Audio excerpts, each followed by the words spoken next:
Kale mukwano gwange gy'osinzidde njagala okubanga nkubuuzaako weebale nnyo weebale ddala okubanga munnange ensonga ozikwasaganya mu ngeri esinga okubanga nnungi nga ya waggulu era nga ya bwesigwa. Mbuuzaako mwenna abali wano munda mu ggwanga erya Uganda, mikwano gyaffe abali emitala w'amayanja, mwebale nnyo mwebale ddala okubanga mutugoberera. Kye mukola nno ky'amaanyi nnyo okusalawo ne mutwesiga wano ku Kampala Media TV. Tuba tugobye butereevu okujja okutuusaako ensonga ez'omuzinzi ez'omuggundu wakati nga tukolera okufeffetta okw'amaanyi. Yenze Ssemaganda Moses Hope omuteesiteesi era omwanjuzi agenda okukolera okufeffetta olunaku olwaleero. Abali emitala w'amayanja mbeebaza nnyo nga nkugamba nti genda mu maaso olabike nga otugoberera ku mitimbagano gyaffe gyonna. Osobola okugenda ku www.kampalamediaug.com, Facebook, Instagram, TikTok n'emitimbagano gyonna tulabike nga tukuweereza. Dema Gospel Promotion osobolera ddala okugenda ku mitimbagano gyaffe n'otunoonyaako n'olabika nga ensonga zonna olabika nga ozitegeerera ddala bulungi nnyo. Mikwano gyaffe abatuteekamu ssente tubeebaza nnyo tubeebaliza ddala abadde ma studios awo munnange Kasubi ku Princess Anne Arcade oba wekiri byonna nga bembyogedde ba ku Princess Arcade. Genda munnaye bakuba ebifaananyi bakwatira emikolo ensonga zirabike nga zitambulira ddala. Yenze Ssemaganda Moses Hope olunaku olwaleero tugobye bumale tereera. Waliwo ensonga gye njagadde tuveeyo olunaku olwaleero tukoleko okufeffetta okw'amaanyi. Oba oliawo kituyambeko okubanga tuseetinga information entuufu egenda okubanga etambula wano ne wali okusinziira ku bigenda mu maaso. Seta High School ennaku eziyise wabaddewo ky'osobola okuyita akakyamuukiriro ak'amaanyi naddala wano ku mitimbagano gyaffe. Mu media ku mitimbagano egya emikwanira wala emikutu emikwanira wala oba emiyunga bantu nga buli muntu yenna ayogera ensonga ez'enjawulo. Ne tugamba nedda tetujja kufuuka kyesirikidde, katuveeyo oba oliawo tutangaaze tukolera okunoonyereza ng'enkola yaffe weeri bulijjo. Ndowooza lwabadde lunaku nga Lwakutaano 21 awo ebintu ebyatambudde oba ebyatandise okuba nga biwulikika wano ne wali.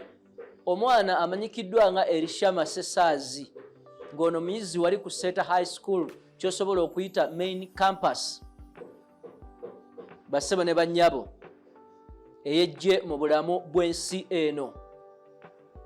Kakati okuva Elishama Sesaazi we yejje mu bulamu bw'ensi, ebigambo bingi bibadde bijja byogerwa wano ne wali. Abantu ne mugezaako buli omu okuleeta endowooza ye, buli omu okwogera kyalowooza nti kyekituufu, buli omu okwogera kyalowooza nti oba oliawo yali ku mazima amatuufu. Nange nno sijja kugamba nti byenkuleetedde bye byenkomeredde, naye njagala just tukoleko okunoonyereza wamu ensonga oba oliawo tusobole okubanga tuzitereeza bulungi. Number 1, muganda wange Ntambi ne muganda wange Kasuku nabalengeddeko olunaku olw'eggulu nga muliko ensonga ze mutangaaza. Zino sooka oziwulire kano. Okay, kati kambaanukule. Ekisookera ddala mu byonna Abaganda bagamba nti tosalanga gwa kawala nga tonnawuliriza gwa kalenzi. Ensonga zino tuzze tuzigoberera buli muntu ng'aziraba mu ngeri ye. Number 1, sijja kugenda eno n'eri kansooke kwa lipoota ya poliisi. Poliisi gye yafulumya n'evaayo n'efulumya. Tusookere ku eyo. Alipoota ya poliisi yafuluma nga 22 twogera ku February wa 2025. Ndowooza yabadde weekend gye twakakuba emabega. Suspect suicide incident at Seta High School Mukono. The police in Mukono is currently investigating a suspected case of suicide by hanging that occurred at Seta High School Mukono on the 21st of February 2025. Preliminary reports indicate that at approximately 3 a.m., a student identified as Sesaazi Elishama a 16-year-old male student in senior 3 at Seta High School's Mukono's main campus, was found hanging in the dormitory. It is alleged that the deceased had attended the evening classes on the previous day until 10 p.m. and later retired to the dormitory along with his classmates. However, at around 3 a.m., one of his roommates discovered him hanging next to his bed and immediately informed the school administration, which subsequently alerted the police. The police responded promptly and the body was removed from the scene and transported to City Mortuary Mulago for post-mortem examination to establish the exact cause of death. At this stage, the motive behind the suspected suicide remains unknown and investigations are ongoing to gather more details surrounding the incident. We urge you, students, parents and public, to remain calm as the police conduct thorough investigation into this matter. More details will be communicated as investigation progress. Roka Wesijire, Deputy Public Relations Officer, Kampala Metropolitan. Ndabyeko emboozi ezitambula definitely ng'abantu abamu mugamba omwana ono oba oliawo essomero lye lyamuse. Kati saagala tugende mu argument wano ne wali ebibuuzo bye mwebuuza. Number 1, mwenna muyina ebibuuzo definitely. Yo bansooke ntya okusookera ddala ffe nga bannayuganda twagala okunakuwala wamu ne famire y'omwana mulenzi omugenzi kati bambi Elshama. Kitalo nnyo, kitalo ddala. Teri muzadde yandyagadde mwana we kufa mu prime time oba mu bulamu bwe butyo ng'omwana akuze atuuse waatuuka. N'olwekyo bazadde ba Elshama mu mutima ogw'obwa Sseruganda tunakuwala wamu nammwe. Ekintu ekyo kibi nnyo era ddala tusaba Omukama nga waalamuza ekisa oba oli awo amulamuza ekisa. Kibi nnyo nnyo nnyo nnyo nnyo nnyo ekyatuuseewo era tusaba kireme kuddamu oba oli awo kutuukawo oba n'okutuuka ku muntu yenna. Number 1, omuntu agamba nti Elshama tuteekeddwa okukkiriza poliisi ripoota zeefulumya oba tuteekeddwa okuba nga tuli bamativu na biki okunoonyereza bye kugenda mu maaso okubanga kufulumya.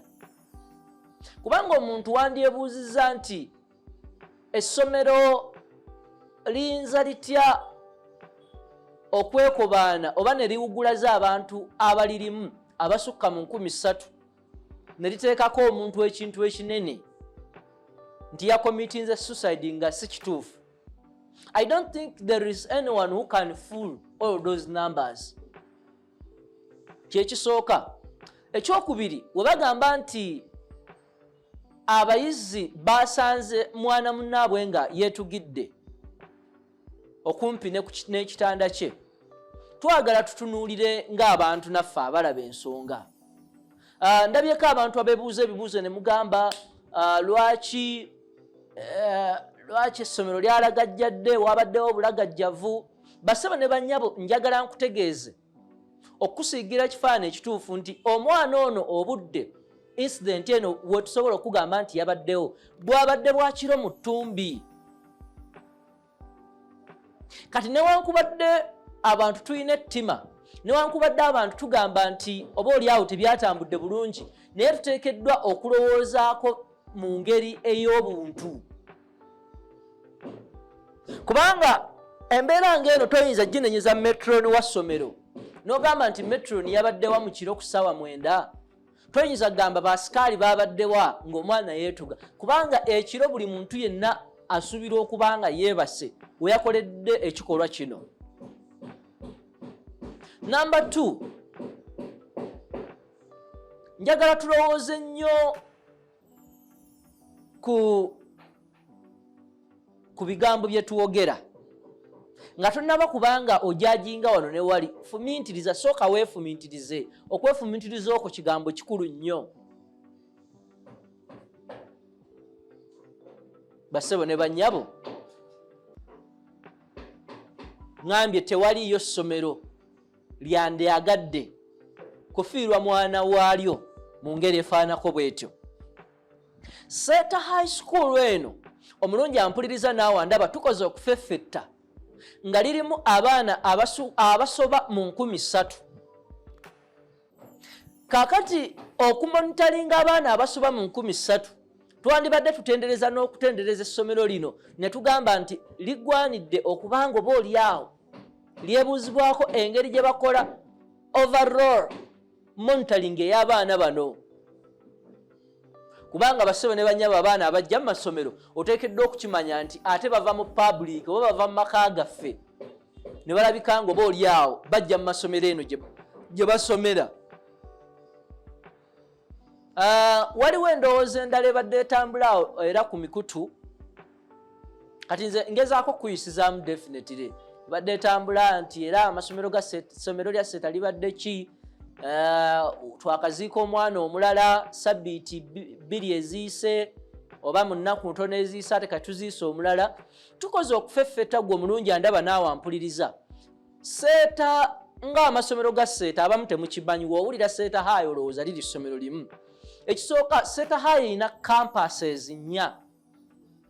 Muno nga mwe muli Seeta High main eyawagudde enjege eno, ne wabaawo Seeta High School Mbalala campus, Mbalala atali oli ow'Embalala wabula Mbalala ow'Emukono, ne wabaawo Seeta High A-level campus eri ekigunga, ne wabaawo ne Seeta High Green campus eri ku lwa Bugerere Road oba ku lwa ku Kidde Kayunga Road.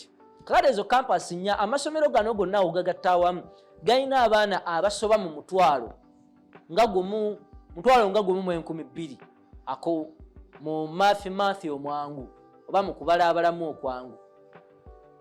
Kati kale ekyabaddewo kibi kale tugambe era ddala tunakuwala nga we nasoose okubalaga.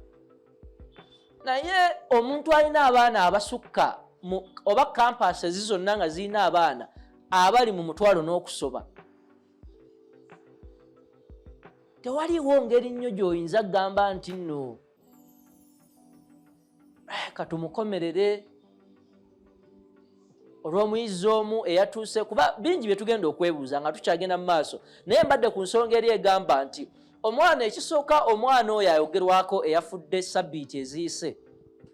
Number 1, omwana oyo teyafiiridde mu ssomero, kubanga ndowooza kusinziira ku kunoonyereza oba kufeffetta abakugu baffe gwe tukoze yabadde wa Seeta High eya Mbalala. Omwana oyo bamuadmittinga number 1 bamuadmittinga mu ssomero ng'alina sikoseero. Mu mwenna abaali balabyeko abalwadde ba sikoseero mukimanyi. N'olwekyo sikoseero zibadde zimutawaanya okukamala nga n'essomero likimanyi kubanga essomero liri receiving reports eri buli student obulamu bwe nga buli muyizi ajja mu ssomero. Kale omwana ono abadde mulwadde wa sikoseero okumala ebbanga lyonna era nga wabadde asomera mu ssomero. Era omwana ono eyafudde gwe mwogerako oli eyaziikibwa ndowooza mu 17 awo ne mu ssomero teyafiira mu ssomero, yafiira mu mikono gy'abazadde be wakati mu luwumulo oluwanvu lwabaddemu ng'atawaanyizibwa ebirwadde bino bambi. Kati tujja kuddira mwana nga abadde n'obulwadde bwe n'obuzibu, kyova olaba tewaliiwo muzadde yavaayo oba n'akireyiminga oba omwana we yafa. Tetwalabako bazadde nga bavaayo okwogera wano ne wano bagamba nti oba omwana waffe yafudde oba ki. N'olwekyo bo baali bamanyi bulungi omwana waabwe kyali. Abaali ba-experiencinzeeko abalwadde ba sikoseero mukimanyi. Kubanga number 1 toyinza kunenyeza mu ssomero, toyinza kuddira blame omuntu eyafudde ebibye ate n'ogiteeka ku ssomero. Kubanga singa omwana ono kale katugeze omwana ono ewa sikoseero katuzzeeyo ku ono gwe abasinga nga mbadde mwogera mu comments wano ne wali nti waliwo omulala eyafudde. Singa essomero lya Seeta nga nawe mukimanyi bulungi nga mugamba amasomero ga minisita biki, minisita Muyingo mwogera wano ne wali, singa essomero lyagaana okwadmitinga omwana ono wa sikoseero ne bagamba nti katumugaana okusoma ne baana banne, ate mmwe bennyini era mmwe mwandyogedde ebigambo ebikakali. Kati n'olwekyo amasomero muteekeddwa okukimanya nti School administrators bo bakimanyi nti amasomero gayingiza abaana mu ngeri abalina engeri ez'enjawulo abayita mu kusomoozebwa okw'enjawulo. Bassebo ne bannyabo, era twandibadde twebuuza nti seeta eno egenda okuweza emyaka 25, lwaki bino bizze tebibaawo ng'abalala mubadde mukisusse ennyo oba mukyogere ennyo mukikulirize ennyo? Bino ebintu tuzze tetubiraba nga bikola ki nga bibaawo. N'olwekyo bassebo ne bannyabo twongerera ddala okubanga oba oli awo tulaba ensonga zino. Ebimu ku byogerwa nti omwana yasabye obukadde 2, kati wano definitely naffe ekibuuzo tugenda kukireeta gye muli. Abadde babuuza ekibuuzo nti ani yabaddewo ng'omwana asaba obukadde 2, ani yabagambye, soosi y'ekigambo ekyo yavuddewa. Era naffe twagala nga naffe abanoonyereza, kubanze I represent company gye nkolera, si representing muntu yenna, si representing ssomero, si wando endowooza yange ngikola ng'omukugu ne tukubaganya ebirowoozo okulaba nga tewaliiwo oluuyi lunyigirizibwa. Naffe twandyagadde bakulu okumanya ani yaleese emboozi eno egamba nti omwana yasabye obukadde 2 ne babumumma. Kubanga nalabyeko baganda bange bantambi nga bawuza nti abazadde bagambye omwana tewali ngeri gye twandimumye bukadde 2 kubanga abadde asevinga nga n'obukadde 2 abuweza ku akawunti ye. Kati kubanga tulabawo networking eya statements, kati bannaffe twagala naffe mutubuulire oba twagala abamanyi oba abayogera emboozi eno abagitandika emboozi y'obukadde 2 ani yagimanyaako. Ekyo kiteekeddwa okubanga kinoonyereza, kubanga first of all essomero lino bukya incident eno ebaawo teryogerangako na munnamawulire n'omu, ng'abamu mbadde mu bibungeesa nti oba oliawo waliwo be basasudde okugenda nga boogera bafumba emboozi bakola, tewaliiwo munnamawulire. Era wabaawo munnamawulire yenna akakasa nga waliwo essomero gwe lyayogeddeko naye ajja atukakase waneeno mu kamera atugambe nti nze lyaŋŋambye ABCD. Tewaliwo munnamawulire n'omu gwe lyayogeddeko naye, kubanga bassebo ne bannyabo investigations waliwo abavunaanyizibwa okubanga zigendera ddala mu maaso. Ekiringa ekyewuunyisa nti muzadde w'omwana ono bambi tycoon nkusaasira nnyo, musajja munna bizinensi ate musuubuzi omukukunavu, naawe oli administrator wa ssomero, you know what it takes okubeera ng'omuntu osanga challenges bwe ziti. Kuba nkitegeddeko nti ndowooza bambi omuzadde w'omwana olina amasomero agali Enyanama, agali ewa, aga Trinity Schools. Kati naawe omanyi kiki ekitegeeza okubanga olina abaana b'abantu abavudde mu background ez'enjawulo.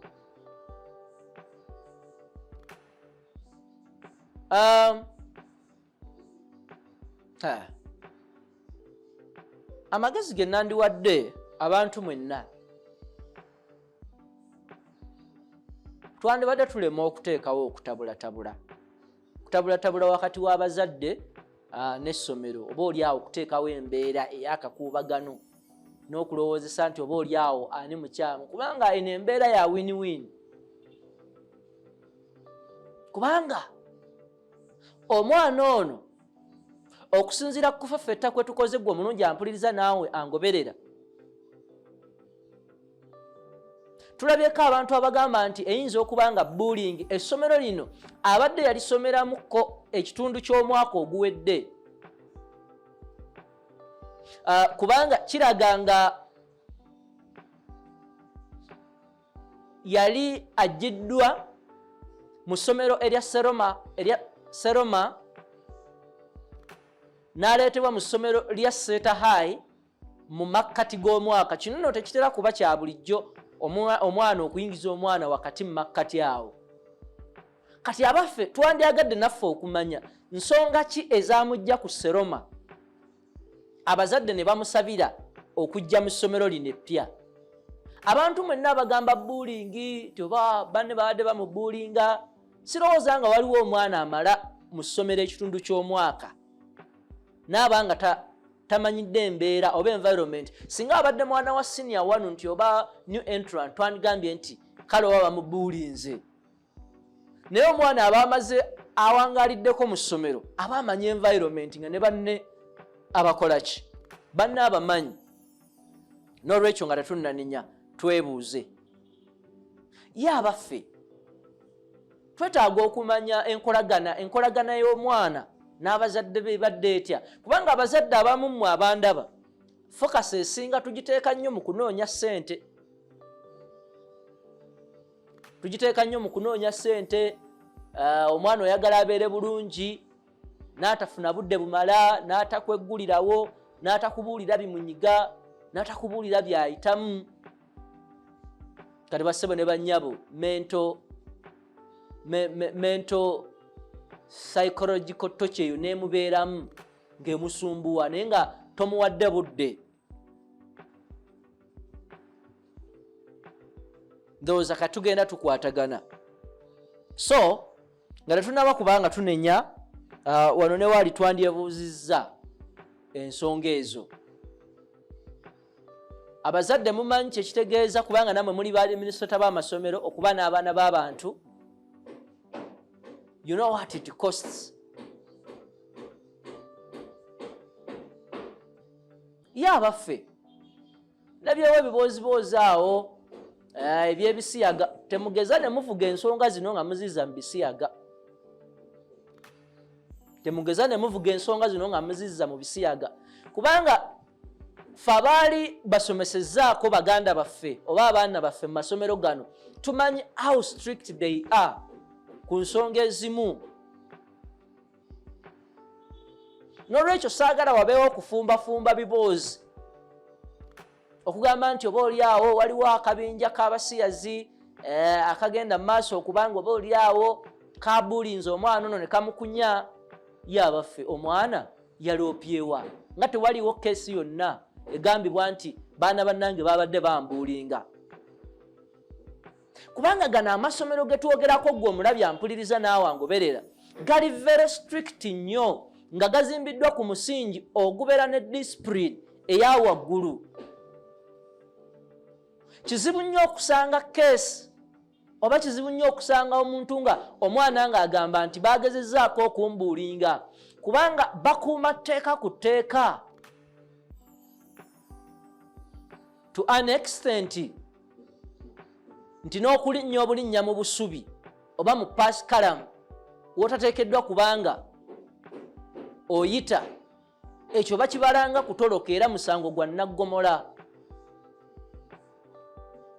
N'akasanga akasembayo okubeera nti n'obusango sanga abaana bwe beetabamu bakutte onywegera muyizi munno bakutte ogezaako okwetaba mu bikolwa eby'okukwana. Waliwo zivaani ezibeera awo nga zo olwedde zitokota singa ogezaako okuzza akasango konna. Kakati tuleme kuvuga nsonga zino nga tuzizza mu bisiyaga. Ekyo tetugenda kubanga tukikkiriza. Ekyo tetugenda kubanga tukikkiriza. Njagala kubanga tuwunzika ensonga zino definitely naye buli muntu sooka olabike ng'oba oli awo weefumintiriza mu mbeera zonna. Tuleme ekyabaddewo kibi naye ate tulowooze ku ki ekyandibaddewo ekibi okusinga awo kubanga omwana ono waba badde ayita mu mbeera oba oli awo enzibu ennyo n'atuuka n'okufuna ekirowoozo kino eky'okwejjambula mu bwensi eno oba oli awo yandikoze ekirala kugeza ng'okugamba nti oba akumako bayizi banne omuliro kyandibadde kibi nnyo. Singa omwana yagudde mu sepiki y'ebijanjaalo twandigambye nti wabaddewo obulagajjavu. Singa yeetugidde mu compound mu muti twandigambye nti abakuumi babaddewa. Singa embeera zonna ze musobola okubanga mukola ki nga mulaba. N'olwekyo nga tetunnanenya tutegeere actually zino cases ez'abantu abeetuga ziri worldwide ate nga kibeera nnyo nalabyeko abantu abamu nga mugamba bambi omwana abadde innocent abadde musirise. Abantu abasirise babeera bantu ba bulabe nnyo mu nsi muno kubanga they don't open up. Newabeera n'ekimunyigo oluusi ebiseera ebisinga yeekuniza n'abeera nakyo nga yeetaaga extra attention omuntu okubeera nga amwatendingako. Abaffe twebuuza ebibuuzo bino wammanga twalabye juzi omuyizi eyejje mu bulamu bw'ensi eno wano entale Mbalala oli owa Western ku Ntale School nga yejje mu bulamu bw'ensi eno lwa kumugamba kunaaba.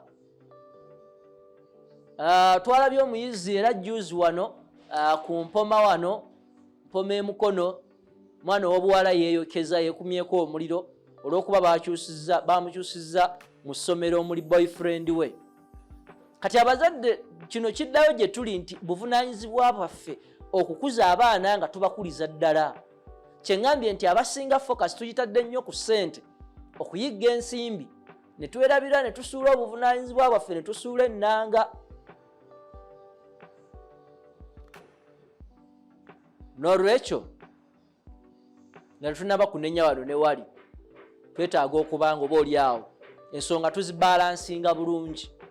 Definitely bye biriwo, poliisi ekyagenda mu maaso okukola okunoonyereza. Postmortem reports zaakolebwa, buli kimu kyakolebwa nga kiraga kyekyo bwe kiri.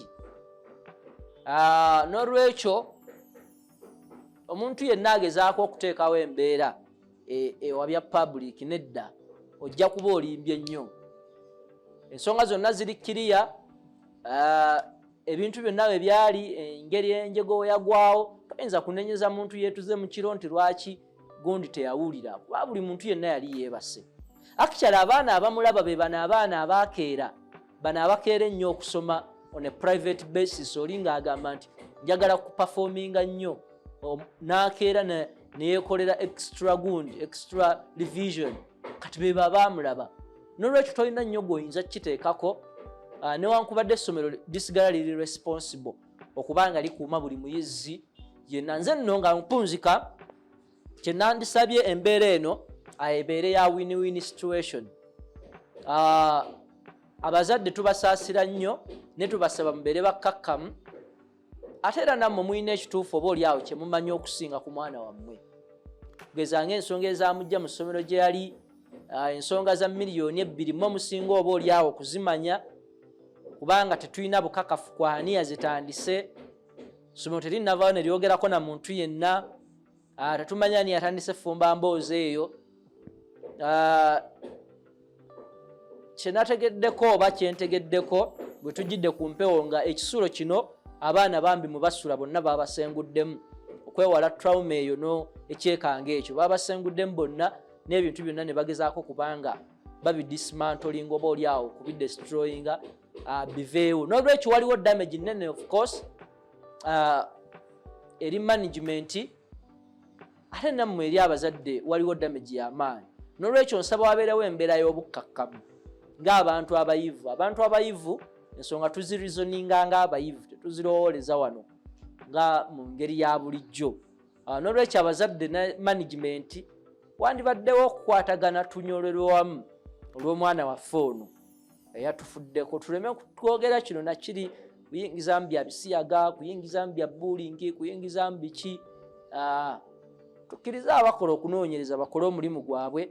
Oba oli awo mu kaseera kano kye nsobola okugamba nti mwana mulenzi Elishama yekka y'amanyi ekituufu ekyakoze eki ekyabaddewo, kubanga amasomero gano galimu abaana ab'ebika eby'enjawulo. N'olwekyo sirowooza nga wandibaddewo ensonga egambisa nti banne bamutte. Lwaki ye?